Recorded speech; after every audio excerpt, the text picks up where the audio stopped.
Jeff. That would be Duke and North Carolina. This is the greatest rivalry in college basketball, gentlemen. And this is the first time these two teams are playing in the NCAA tournament, let alone in the Final Four, let alone in Coach K's final season. I'm going to pose a simple question to you guys first, and then we'll get into matchups here. Between these two teams, that both of whom I think at different points this season, people kind of wrote off, who has had the more impressive run to the Final Four right now? Rob, let's go to you first. I mean, I think it's North Carolina, right? Who had them making it this far in the NCAA tournament? Who had them picking off the reigning national champions? Well, actually, I did. I think that might have been the one thing that I had correct in my bracket. But I mean, they entered as an 8 seed and they're heading to the Final Four. Duke beat the Titans. Duke beat the mighty Titans of Cal State Fullerton. What are you talking about, Rob? Touche. Well, look, North Carolina didn't have to play a 15 seed until the Elite Eight, so. That's a good point. Good point. I'm with you. I listen, it's Carolina because even though Baylor wasn't like the Baylor we thought or hoped they would be, you know, they still beat the defending national champs, where we figured going into it and certainly going into overtime, the mental toughness of Baylor and the culture of this Baylor group compared to the mental toughness and culture of this Carolina group, I think everybody and their mother was putting down money going into overtime. Honestly, that might be the most surprising thing from this NCAA tournament. Forget St. Peter's making it to the Elite Eight, right? Baylor coming back from 25 points down against a North Carolina team that didn't have Caleb Love and that didn't have Brady Manick and losing in overtime. Like, how do you do that? That's a hard thing to do. Really hard. Really, really hard. So, yeah, listen, I mean, I've talked about this and you know, when people talk about Hubert Davis now, it's completely flipped, right? The whole narrative has flipped. Let's face it, for the first, 80% of the season, he was underwhelming. And Carolina was underwhelming. There was no other way to say it. And now we've seen it because we knew what type of talent they had, right? Like, that was clear as day. We knew what type of talent. But now, like, this sport, you can see it now. It is all about March. And Hubert Davis is the perfect illustration of that because nobody gives a shit what he did before March 5th. Like, March 5th hit and everything changed for Hubert Davis, and he might get like a lifetime contract if he beats K here. Well, I'll say this about that because I mostly agree, but I think a lot of the reason why we didn't pay attention to North Carolina's turnaround is because the ACC was just so bad. Heading, like, what we thought of it as so bad. The metrics of it were so bad. I do think some teams got better. Miami figured it out. Virginia Tech figured it out. North Carolina very clearly figured it out. But if the conference as a whole had done better in non-conference play and seeing them beat the likes of Louisville or whoever they beat during that last, I think they won 9 of their last 11 in the ACC regular season. If those wins were impressive, we actually would have been paying attention to North Carolina long before that March 5th win. Is that fair to say? So I think part of the reason why we're only reacting to March is because the ACC was kind of not very good and not all that entertaining before we got to North Carolina beating Duke on March 5th. Yeah, I think that's fair. I mean, I think it's hard to evaluate every team in this conference just based on that conference, right? Like, if you look at what North Carolina did in the non-conference, everybody wrote them off because their best win was a Michigan team who everyone was convinced was absolutely horrible. Like, they had losses against Purdue, Tennessee, Kentucky. Looking back on it now, you don't really need to blame them for those losses. That's 3 really elite teams. But they were blown out. They were blown out. That was the problem. That's true. That's fair. Yeah, Greg, they weren't just losses. It was like Goodman trying to play me one-on-one. That's what it was like. Whatever. I've seen you shoot them. I've seen your shooting percentages. How's that? I haven't even seen you shoot the ball. I've seen your shooting percentages. I will dare you. Great. I will dare you to shoot the ball from beyond the arc. And I know I can rebound at least. I'm big. I'm fat. You know what, though? Here's the thing. I can rebound. The last time I got in a shooting contest with any media member at the Final Four, are you aware of what happened? Do you know what happened here? Greg, let's move on, please. Let's move on. I went 12 for 15. Right? Matt Norlander went 9 for 15 from 3. Jeff Borzello, do you know what he shot from 3 in the shooting contest? 1 for 15. 0 for 15 with 4 air balls. Jeff Borzello, 0 for 15, 4 air balls. That wasn't to brag about myself. I told that story just to drag Borzello. Yeah, I mean, if there was a scouting report for media members and you're talking about who the just shooters are, I don't know that Borzello has the shooting badge at this point. Maybe he does. We'll see. There's a lot of people who are asking for a gym this week in New Orleans. We'll see if that happens or not. That might happen. I have a feeling some excuses might be made. We'll see. But okay, let's dive into the matchup of this though, because I think from my eye watching this Duke team, who has also had, I would say, a turnaround of sorts, the way they ended both the ACC regular season and then the loss to Virginia Tech in the tournament. Like, I think there were a lot of loud doubters, honestly thinking they were an underdog potentially in that Texas Tech game. I don't think many people really were publicly saying that Duke was going to be a favorite to make the Final Four out of this region. They certainly caught a break, you could say. Like, they didn't have to go through Gonzaga, but Arkansas is no slouch, and they really kind of handled them. So with Duke, to me, one of the more impressive things to me has been their shot making in the clutch, because you can look at these games and they were down 2 possessions against Michigan State with 5 minutes left. It was a back and forth need answers offensively game against Texas Tech down the stretch.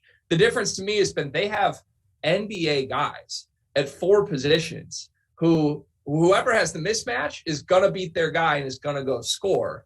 What do you think the biggest advantage for Duke will be against North Carolina? They come into this game as 4-point favorites with our partners at Bet Rivers. What do you think Coach K will try to take advantage of most? It's Paolo, isn't it? I mean, it's got to be whoever they try to put on Paolo. I mean, if it's Brady Manick, again, it could get ugly quickly. Now, Rob and I talked about this earlier on a stadium show. I will say this: Brady Manick can't guard Paolo. But I'm not sure Paolo can guard Brady Manick. Really? How about that? Go be coming with the takes, man. I think you need to go back to sleep. Can we quote that one? Can we tweet that one out there right now? Please don't. Please. Yes, we will. We will. Hey, Brady, what he's making him out there, I don't know anybody who can guard him out there. He's again. I will say this about it: the fact that Brady Manick can make those threes, right, and will force Paolo to step outside of the paint to be able to guard him is going to be the key to be able to get Armando Bacot going, right? And if you get Armando Bacot going, that's how you get Mark Williams in foul trouble. If you get Mark Williams in foul trouble, that's how you turn Duke from being a pretty good defensive team to being one that you can score on, being one where Caleb Love and RJ Davis should be able to do whatever they want getting to the rim, right? So that, to me, you're kind of right. I don't think Brady's going to go out there and drop 25. That's not what I'm expecting. But he doesn't have to. Right? Yeah, like exactly. you're saying, his impact on the game. He's going to space. He's going to space. He can go 0 for 10 from 3. It doesn't matter. You still have to go out there and guard him, which creates space not only for Armando Bacot, but for the guards to drive. That's where RJ Davis can be and has been very effective. I mean, honestly, to me, though, the key to this game for North Carolina is exceedingly simple. Which Caleb Love shows up? Is it the guy that scored? He was bad, but he was bad in the one at Cameron. He was awful. He couldn't make a shot for the most part. All their other guys showed up. The difference was, remember, Bacot had his way. He had his way. Manick was terrific. RJ was elite. And I don't remember who else. And I honestly think that game had more to do with what Duke was doing than anything else. But to me, Caleb Love is a guy that takes them from being like a good team to a great team, the same way that Remy Martin takes Kansas from being a really good team to a great team. Like that's the guy that gives you a ceiling, right? And we all came. I came into the season thinking Caleb Love. I had him as a second-team All-American in the preseason. My guard picks for All-Americans in the preseason weren't great. I should have just gone with Colin. None of ours were good. Listen, I picked Curvello. Wait. I picked Curvello as first-team All-American. So, however bad yours were, they were a hell of a lot better than mine. I had James Akinjo, which wasn't awful in hindsight, but it wasn't calling it wasn't the obvious. Sometimes you just got to go with the obvious. We got to stop getting creative here. We got to go with the obvious answers. But long story short, Caleb Love is now like the guy that if he gets it going, that's when North Carolina becomes a team that can legitimately win a national title. If he doesn't get it going, then it's going to be a little bit more difficult, a little bit more tough sledding. They're going to need to rely on some of these other guys to have monster games. But to me, Caleb Love, that's that's where it goes from being, okay, North Carolina can win this game to, you know what? North Carolina's scary. I don't know how you stop them. Yeah, Jeff, you called it out with Caleb Love. And the one thing I do want to give him credit for in the first game, even though he didn't shoot it well, he got to the line. He made 12 free throws in 12 attempts. I mean, he still had an impact on that game that helped them pull away late, especially. And look, a lot's been made of the Caleb Love recruitment between North Carolina and Duke. And ultimately, Jeremy Roach was essentially given the spot that Caleb Love would have been given at Duke. So let me ask you this, because, Rob, you tweeted this the other day. If Jeremy Roach plays like this, you can pack it up. You can give Duke the title. Are you taking Caleb Love or are you taking Jeremy Roach? Me? I'm taking – it depends on what else is on my team. Okay? I think if I have a team that has a whole bunch of stars on it already, then I'm going to take Jeremy Roach. And I'm going to say, give me the guy that's a little bit more steady that's going to set people up. If I have a team with a bunch of Jeff Goodmans and a bunch of Greg Waddells and a bunch of Rob Dossers on it with Dagan Hughes at the 5, then give me Caleb Love who can go out there and win a game all by himself and doesn't need anything else. But I honestly don't think either of them are good enough to be guys, the pick that you make. Here's the deal. You can go through matchups all you want in this one. But ultimately, like, Duke wants to and has been waiting to kick Carolina's ass for 23 days now.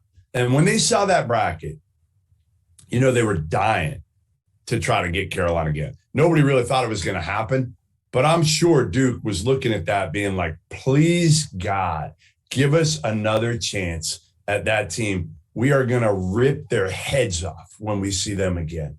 Like, I just don't see it. I just don't see how Carolina's going to beat them again. Maybe I'm crazy. I just don't see it. And I also see, again, I've said this every game so far, if it is close at the end, which guy in stripes is going to make a call against Coach K in his penultimate game, potentially? None of them. We already know that. It's going to be 8-5. But it was also 8-5 when they played in Cameron. In Cameron Indoor, as you like to pronounce it. Indoor. Cameron Indoor Stadium, not Cameron Indoor Stadium. It's Cameron. I'm sorry. I'm very, very sorry here. From the guy who can't pronounce any names in America, all of a sudden it's Cameron. but I can pronounce Cameron Indoor Stadium. Indoor. That's the one that I got. Cameron Indoor. All right. Jeff, I think you're right. Yourself. Go after yourself. This is not an endorsement of North Carolina to win this game, but I will push back on the idea that Duke, like, everyone just immediately wants another shot at North Carolina. I think there might be more nervous energy than anything. We all had Duke beating Carolina by 15 plus in Coach K's final game at home. That is not true. Take that back. Came out shook. That is not true. Take that back. Take that back. That's true, Rob. That's a lie. Take out your hedgies. Take out your hedgies. That's fine. Go ahead. Hedge, not a hedge, whatever it is. I bet on North Carolina, and I said, and I quote, I would not be surprised if North Carolina won this game. I'm not the one that said I'm going to lay 42 points and take Duke, okay? That's all I'm saying. All right. Well, if you enjoyed that Rob Doster victory lap, put some respect on my name. There's plenty more coming in the second segment of the show. And for the record, I'm going to be on Duke in this game. I think that Goodman's right. Of course you are. But then I'll be the one who's not, okay? I'll say that right now. There's going to be more nervous energy from these Duke players than anything. These 18 and 19-year-old Duke players who are absolutely mortified of the fact that they let the great Coach K down the first time, and they might get the ultimate black stain on their resume if they don't take nervous in this game. Seriously. I'll say it right now. No. Honestly, Paulo shouldn't be allowed to play in the NBA if he loses this game. They shouldn't let him in. They should make him have to go to Europe if he loses this game, because it is the ultimate. If you lose both Coach K night and the chance to go to a national title game and again, play a Kansas team, which I think is going to beat Villanova. We'll get to that soon. I love the matchup for Duke there against Kansas. You're right. Like, man, you shouldn't come out. You shouldn't be allowed to leave your room for a while. And what's Carolina got to lose? This is gravy. They weren't supposed to be here. They get the shot to end all shots Yeah. at their enemy. Like, that's such a beautiful thing for them. I don't know. I think the weight of the world is going to be on everybody's shoulders, every open shot taking this game. I think there's going to be less pressure on Duke in this game than they had in the other game that they were playing. Because the other game that they were playing so they did not lose. So they would not be the team that lost the last game of Coach K's career in Cameron Indoor Stadium. This game, they actually have something to play for beyond not losing. They had already clinched the ACC regular season title. They weren't going to get a number 1 seed. All they were playing for was the pride and the ability to say that we're not the last team to lose in Cameron Indoor Stadium. They actually have a title to win here.